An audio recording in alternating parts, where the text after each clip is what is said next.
बांग्लादेश में लगातार हिंदुओं पर हो रहे अत्याचार और भारतीय दूतावास को निशाना बनाए जाने के बीच इस वक्त भारतीय एक्शन को लेकर के अब तक की सबसे बड़ी खबर, सबसे बड़ी बिग ब्रेकिंग न्यूज तो निकल कर आ चुकी है। इस खबर ने न सिर्फ बांग्लादेश बल्कि मुस्लिम जगत को हिला करके रख दिया है। भारत की तरफ से इतना बड़ा एक्शन लिया जाएगा, इस बात का जरा सा भी अंदाजा बांग्लादेश को नहीं था। दरअसल भारत के इस एक्शन के पीछे सबसे बड़ी वजह तत्कालिक रूप से बांग्लादेश की तरफ से बीएसएफ जवान को अगवा किए जाने की घटना बनने के साथ ही भारत ने अपनी सेना की तरफ से बहुत बड़ा एक्शन लिया है।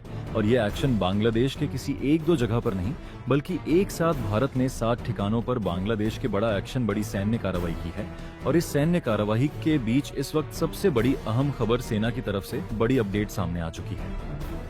बांग्लादेश में हिंदू अल्पसंख्यकों पर कथित अत्याचार, भारतीय दूतावास को निशाना बनाए जाने और बीएसएफ जवान के अपहरण की घटना के बाद भारत ने अब तक का सबसे बड़ा सैन्य और रणनीतिक एक्शन लिया है। सूत्रों के अनुसार भारतीय सेना ने एक साथ बांग्लादेश से सटे 7 संवेदनशील ठिकानों पर बड़ी सैन्य कार्रवाई की है। इस घटनाक्रम ने न सिर्फ बांग्लादेश बल्कि अंतर्राष्ट्रीय स्तर पर भी हलचल मचा दी है।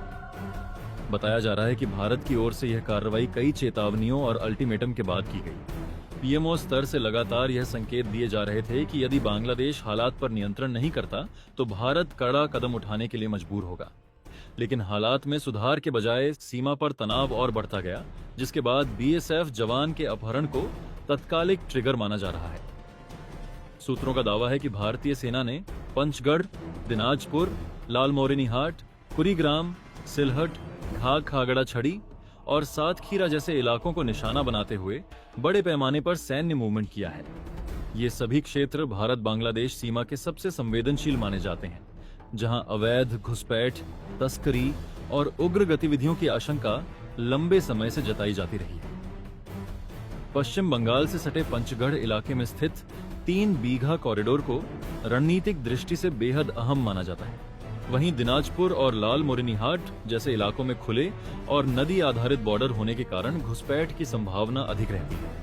असम और मेघालय से सटा सिलहट क्षेत्र पहाड़ी और जंगली होने के कारण सुरक्षा एजेंसियों के लिए हमेशा चुनौती बना रहा है। त्रिपुरा से सटा घाघ खागड़ा छड़ी और सुंदरवन डेल्टा से जुड़ा सातखीरा समुद्री तस्करी और अवैध गतिविधियों के लिहाज से संवेदनशील बताए जाते हैं। इसी बीच यह भी दावा किया जा रहा है कि भारत ने बंगाल की खाड़ी में अपनी नौसेना की तैनाती बढ़ा दी है, जिससे बांग्लादेश की समुद्री सप्लाई लाइनों पर भी दबाव बना है। 3 तरफ से भारत से घिरे बांग्लादेश की भौगोलिक स्थिति इस संकट को और जटिल बना रही है। बांग्लादेश के भीतर हालात को लेकर आ रही तस्वीरें भी चिंताजनक बताई जा रही हैं। ढाका, पंचगढ़, सिलहट और अन्य इलाकों से हिंदू समुदाय को निशाना बनाए जाने, घरों में आगजनी और भारत समर्थक नेताओं पर हमलों की खबरें सामने आ रही हैं। एक वरिष्ठ नेता के घर में घुसकर गोली मारे जाने की घटना ने स्थिति को और गंभीर बना दिया है। अंतर्राष्ट्रीय मंच पर भी इस मुद्दे की गूंज सुनाई दी है। भारत ने कथित तौर पर संयुक्त राष्ट्र में बांग्लादेश में अल्पसंख्यकों की स्थिति को लेकर सवाल उठाए थे। इसके साथ ही बांग्लादेश के कुछ नेताओं द्वारा भारत के खिलाफ भड़काऊ बयानबाजी और पूर्वोत्तर राज्यों को लेकर दिए गए बयानों को भी नई दिल्ली गंभीर सुरक्षा खतरे के रूप में देख रही है। सूत्रों के मुताबिक इस पूरे घटनाक्रम के बीच बांग्लादेश की अंतरिम सरकार हालात संभालने में असफल नजर आ रही है। यहां तक कि ये भी कहा जा रहा है कि देश के प्रमुख नेतृत्व को लेकर असमंजस की स्थिति पैदा हो गई है। फिलहाल भारत की ओर से आधिकारिक पुष्टि का इंतजार है, लेकिन सीमा पर अलर्ट उच्चतम स्तर पर है। सुरक्षा एजेंसियां हालात पर लगातार नजर बनाए हुए हैं और आने वाले घंटों में स्थिति और स्पष्ट होने की उम्मीद है। भारत की तरफ से लगातार जिस बात को लेकर के बांग्लादेश को वार्निंग दी जा रही थी, भारत ने लगातार एक के बाद एक अल्टीमेटम जारी किए थे। पीएमओ की तरफ से भी लगातार यह कहा जा रहा था कि बांग्लादेश जल्द ही इसमें सुधार करे, अन्यथा भारत इस पर बड़ा एक्शन लेने जा रहा था। लेकिन इन सभी चीजों के बीच बांग्लादेश की स्थितियां सुधरने का नाम नहीं ले रही थी और इस वक्त भारत के ऊपर तात्कालिक रूप से बीएसएफ जवान को अगवा किए जाने की घटना सबसे बड़ा कारण बनते हुए भारत की तरफ से एक दो नहीं बल्कि बांग्लादेश के 7 ठिकानों पर अब इस वक्त सेना कूच कर चुकी है और सेना बांग्लादेश में इस वक्त घुस चुकी है। और ये भारत का अब तक का सबसे बड़ा एक्शन है, जिसने न सिर्फ बांग्लादेश बल्कि यहां से लेकर के वॉशिंगटन तक की नींव हिला दी है और इस पूरे घटनाक्रम के बीच मोहम्मद यूनुस देश छोड़ करके भाग चुके हैं। जी हां, बड़ी खबर आ रही है। मोहम्मद यूनुस इस वक्त अपने देश से खुद गायब हो रहे हैं और इस वक्त घटनाक्रम ऐसा बन चुका है कि इस वक्त पूरे के पूरे बांग्लादेश हाल ये बन चुका है जो बांग्लादेश अब से चंद घंटे पहले जिसे यह लग रहा था कि भारत आखिर क्या करने वाला है, भारत उसका क्या ही बिगाड़ लेगा। अब वही बांग्लादेश जो अब तक लगातार भारत के खिलाफ बयानबाजी कर रहा था, पूरी तरीके से इस वक्त स्तब्ध रह चुका है। भारत की तरफ से इतना बड़ा एक्शन लिया जाएगा इस बात का अंदाजा नहीं था। दरअसल भारत को लगातार वार्निंग देने के बावजूद भारत इस पर काफी लंबे समय से चुप दिखाई दे रहा था। लेकिन शायद वो ये भूल चुका था कि भारत अब वो नहीं रहा जो पहले शांत रहता था। लेकिन अब भारत बदल चुका है। भारत वो है जो इस वक्त स्थिति को पूरी तरीके से समझते हुए सबसे पहले अपने तभी सभी ठिकानों और चिकन नेक को पूरी तरीके से कंट्रोल में लेने के बाद भारत ने ये बहुत बड़ा एक्शन लिया है और इसको लेकर के भारत के जो आर्मी चीफ है उनकी तरफ से भी बहुत बड़ा बयान सामने आ चुका है। आर्मी चीफ ने बयान देते हुए कहा है कि बांग्लादेश को यह जो किया था वो नहीं करना चाहिए था। पहला तो भारतीय दूतावास को निशाना बनाना सबसे बड़ी भारतीय संप्रभुता पर हमला था। भारत के पास इकलौता यही सबसे बड़ा रीजन था कि भारत बांग्लादेश पर बड़ा एक्शन ले सकता था। लेकिन इसके बाद बांग्लादेश की दूसरी सबसे बड़ी गलती बीएसएफ जवान को निशाना बनाने की गई और इस वक्त हम पूरी तरीके से छूट मिल चुकी है। और उन्होंने यह भी कहा कि शुरुआत बांग्लादेश ने की है लेकिन खत्म अब इस पूरे घटनाक्रम को भारत करने जा रहा है। और क्या है इस वक्त पूरी खबर, भारत ने किन किन 7 ठिकानों पर इस वक्त धावा बोला है भारतीय सेना ने, और वो ठिकाने कितने अहम हैं न सिर्फ बांग्लादेश के लिहाज से बल्कि भारत और बांग्लादेश की यह सबसे सेंसिटिव बॉर्डर भी मानी जाती है। बताएंगे उन जगहों के और इस वक्त क्या हालात बन चुके हैं। बांग्लादेश की धरती उस रात असामान्य रूप से शांत थी, लेकिन यह शांति किसी प्राकृतिक सुकून की नहीं बल्कि उस खामोशी की तरह थी जो अक्सर इतिहास के निर्णायक मोड़ों से ठीक पहले उतरती है, जब हवा भी जैसे अपने भीतर आने वाले तूफान की आहट छुपाए रहती है। ढाका की गलियों से लेकर सिलहट के कस्बों तक, चटगांव के बंदरगाह से लेकर खुलना के सीमावर्ती इलाकों तक सत्ता के गलियारों में एक अदृश्य बेचैनी रेंग चुकी थी।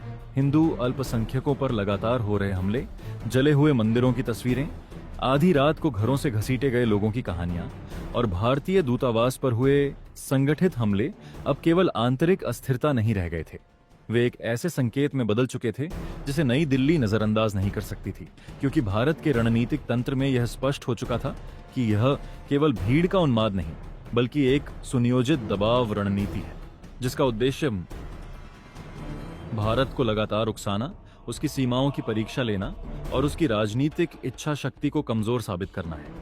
पीएमओ के बंद कमरों में बैठकों का सिलसिला पिछले कई हफ्तों से चल रहा था, जहां शब्दों से ज्यादा फाइलें बोल रही थीं।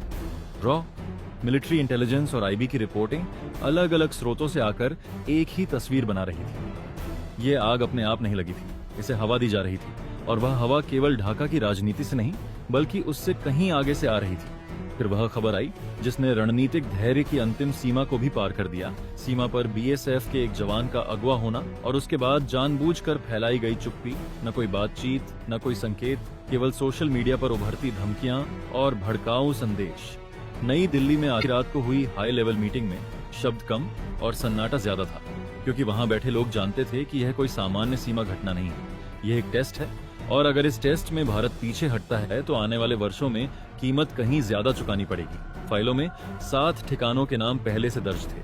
वे ठिकाने केवल भौगोलिक बिंदु नहीं थे बल्कि एक पूरे नैरेटिव के केंद्र थे। सैटेलाइट इमेजरी ने वहां असामान्य हलचल दिखाई थी।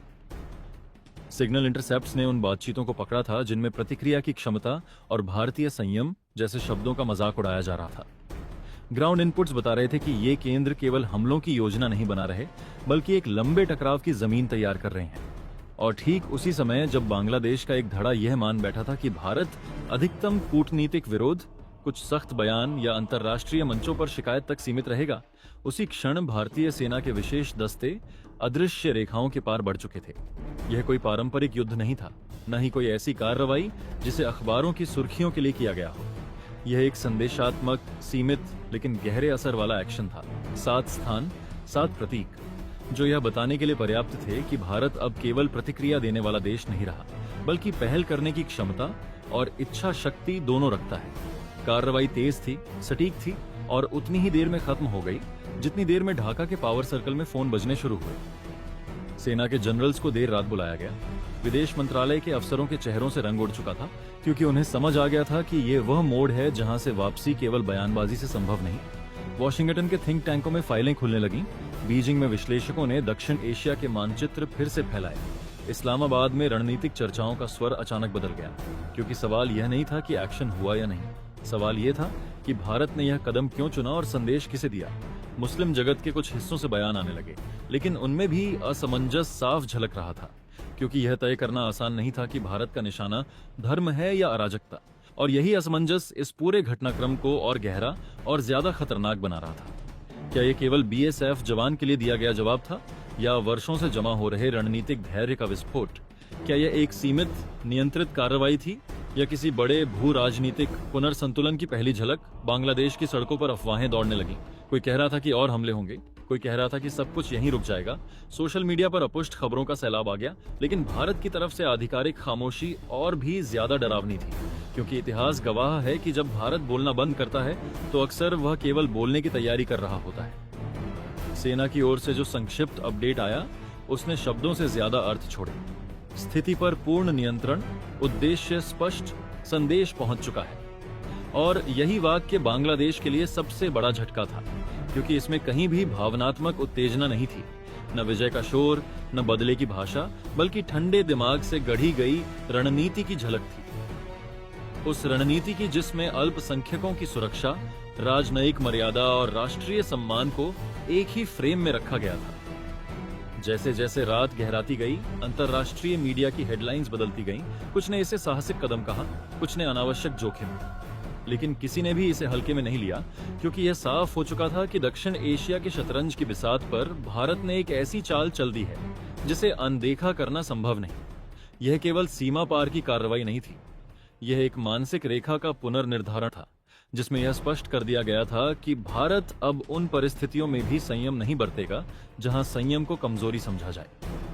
ढाका की सत्ता अब दोराहे पर खड़ी थी। एक तरफ आंतरिक दबाव, दूसरी तरफ अंतर्राष्ट्रीय निगाहें, और सामने एक ऐसा पड़ोसी जो चुप है लेकिन निष्क्रिय नहीं। सवाल अब यह नहीं था कि बांग्लादेश आगे क्या करेगा, सवाल यह था कि पूरी दुनिया अब भारत को किस नजर से देखेगी। एक ऐसे देश के रूप में जो दशकों तक केवल सहन करता रहा, या एक ऐसे शक्ति केंद्र के रूप में जो सही समय पर निर्णायक कदम उठाने से पीछे नहीं हटता। और इसी अनिश्चितता, इसी भय और इसी बदलते संतुलन के बीच यह कहानी अपने चरम सस्पेंस पर आकर ठहर जाती है, जहां अगला कदम, अगला बयान और अगली सुबह केवल दो देशों का नहीं, बल्कि पूरे क्षेत्र का भविष्य तय कर सकती है। भारतीय सेना किन अग्रिम मोर्चों पर इस वक्त तैनात की गई है, और यह अग्रिम मोर्चे पर इस वक्त बांग्लादेश के क्या हालात बन चुके हैं। साथ ही इस वक्त घुसपैठ को लेकर के बड़ी खबर सामने आई है, जिसमें भारतीय सेना ने न सिर्फ घुसपैठियों को दबोचा है, बल्कि कई को मार भी गिराया गया है। इस वक्त अलर्ट की स्थिति पूरे टॉप पर पहुंच चुकी है, और क्या इस वक्त की स्थिति बनी, पूरी जानकारी आपको मिलने वाली है। तो चैनल पर बने रहें, वीडियो को लाइक, और चैनल को अगर अभी तक आपने सब्सक्राइब नहीं किया तो सबसे पहले चैनल को सब्सक्राइब कर लें और बेल आइकन को जरूर दबा लीजिएगा, ताकि इससे जुड़ी खबर अपडेट आप तक सबसे पहले पहुंचती रहे। दोस्तों, लगातार लगभग 3 दिनों के बाद भी बांग्लादेश में हालात नहीं सुधर रहे हैं। हाल यह बन रहा है कि अलग अलग जगहों से जो तस्वीरें आ रही हैं वो साफ बता रही हैं, चाहे ढाका हो, या फिर बांग्लादेश का पंचगढ़ हो, या फिर सिलहट का क्षेत्र हो, या फिर बांग्लादेश के इंटरनल कोर का वो इलाका जहां पर सबसे ज्यादा ताकत मजबूत होती है। वहां पर लगातार इस वक्त हिंदुओं को निशाना बनाया जा रहा है। एक के बाद एक कई बड़े नेताओं को, जो भारत के समर्थक नेता माने जाते थे, उन नेताओं को भी निशाना बनाते हुए उनके घरों पर हमले किए जा रहे हैं। उनके घर पर आगजनी की जा रही है, और हाल में आई खबर ने एक बड़े नेता के घर में उनको घुसकर गोली मारने की घटना सामने आ रही है, जिसके बाद से यह मामला और भी ज्यादा तूल पकड़ता हुआ नजर आ रहा है। पूरे वर्ल्ड की, पूरी दुनिया की नजरें इस वक्त बांग्लादेश पर टिकी हुई हैं। सबसे बड़ी बात यह है कि भारत ने इस वक्त जो एक्शन लिया है, इसकी उम्मीद जरा से भी 1% किसी को भी नहीं थी। भारत ने दरअसल पिछले 48 घंटे पहले ही यूएन में बांग्लादेश में जिस तरह से हिंदुओं पर अत्याचार हो रहा है, इस घटना को लेकर के सवाल उठाते हुए कई बड़ी बात साफ करते हुए कहा था कि बांग्लादेश में हालात बेकाबू हो चुके हैं, और स्थिति ऐसी बनी हुई है कि भारत के लिए यह बड़ा थ्रेट बनते हुए दिखाई दे रहे हैं। दरअसल बांग्लादेश की तरफ से लगातार अपनी आंतरिक राजनीति को चमकाने के लिए कई नेता भारत के खिलाफ बड़े भड़काऊ बयानबाजी कर रहे थे। दरअसल ये बात सिर्फ बयानबाजी तक नहीं थी, बल्कि इसके खिलाफ एक बहुत बड़ा गुट भी इकट्ठा किया जा रहा था, ताकि भारत के पूर्वोत्तर राज्य यानी कि नॉर्थ ईस्ट, जिन्हें हम सेवन सिस्टर बोलते हैं, उन्हें भारत से अलग करने की बात कही जा रही थी। साफ देखा जा रहा था कि भारत के चिकन नेक को लेकर के बांग्लादेश लगातार भारत को टॉर्चर करने की कोशिश कर रहा था। बांग्लादेश लगातार चीन की गोद में बैठकर के भारत को निशाना बनाए जाने की बात कर रहा था और लगातार चीन की तरफ से सेवन सिस्टर के उस सबसे वीक पॉइंट या फिर यूं कह लीजिए भारत के चिकन्ने को चीन को दिखाने की कोशिश और चीन पर यहां पर चीन को तैनात की तक की बातें सामने आ रही थी, जिसके बाद भारत की तरफ से इस पर बड़ा एक्शन लिया गया है। दरअसल भारत को लेकर के साफ है कि ऐसे ही जनाधार तैयार करना बांग्लादेश की एक बड़ी सोची समझी रणनीति थी। अभी आपको लग रहा होगा कि अभी हाल में 3 दिन से यह घटनाएं शुरू हुई हैं, लेकिन असल में इन घटनाओं की आधार और इन घटनाओं की तैयारी काफी लंबे समय से चल रही थी। जिस तरह से शेख हसीना को पदोचित करके उन्हें देश से निर्वासित करके उन पर मौत की सजा सुनाई गई थी, वैसे ही हालात इस वक्त बन चुके हैं और इस वक्त पूरे घटनाक्रम के बीच मोहम्मद यूनुस की सरकार इस वक्त के हालात को संभालने में बिल्कुल फेल साबित हो चुकी है और इसीलिए इस वक्त ऐसी स्थिति बन चुकी है। दरअसल भारत ने साफ करते हुए 48 घंटे पहले ही पीएमओ की तरफ से वार्न किया गया था कि बांग्लादेश अपनी स्थिति को संभालता नहीं है, तो भारत इस पर बड़ा एक्शन करेगा। और भारत के इन पूरे घटनाक्रम और भारत की पूरी चेतावनी के बावजूद बांग्लादेश ने आखिरकार वही गलती कर दी जो उसे नहीं करनी चाहिए थी।